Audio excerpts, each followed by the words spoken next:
أيها الحفل الكريم مشاهدينا الكرام، لازلنا نتواصل معكم ومع أشواط الفترة الصباحية يوم الخميس الموافق 8 من يونيو 2017، انطلاقة الشوط الثاني، والشوط الثاني مخصص للذكار الفطامين، ومسافة هذا الشوط 2 كيلومتر. نطلب التوفيق والسداد والنجاح لكل المشاركين. ننطلق مباشرة عند شمعة للسيد صلاح أبو ستة، والمركز الثاني على المركز الثاني الغنية أحمد بن عبد ربه، والمركز الثالث اللي هو على المركز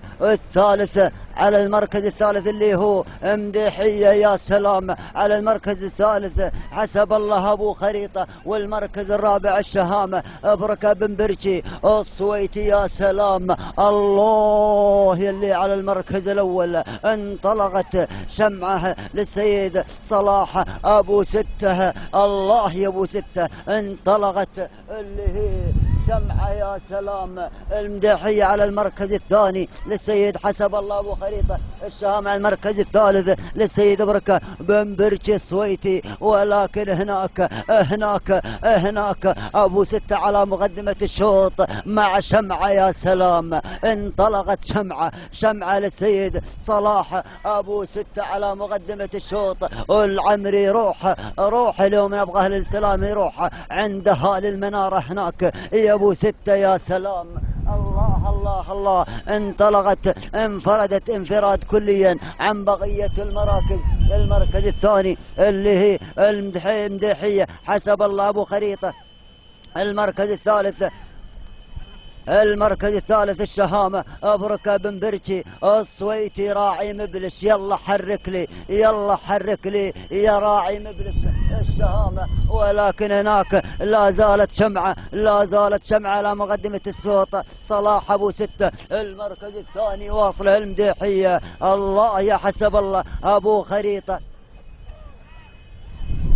الشام. على المركز الثالث للسيد بركة بن برج السويتي. لا زالت شمعة على مقدمة الشوط صلاح أبو ستة. واصله المديحية، واصل حسب الله أبو خريطة. واصلكم يا جماعة، واصلكم، ما فيها حيلة. المديحية سلالة المديحي اليوم قفلت على الأشواط يا جماعة. الله تسللت المديحية لسيد حسب الله أبو خريطة. روح يا حسب الله يا أبو خريطة مع المديحية، صاحبة الإنجازات، صاحبة العوائد. نعم لها إنجازات عديدة في أرضية ميدان أبو طلحة.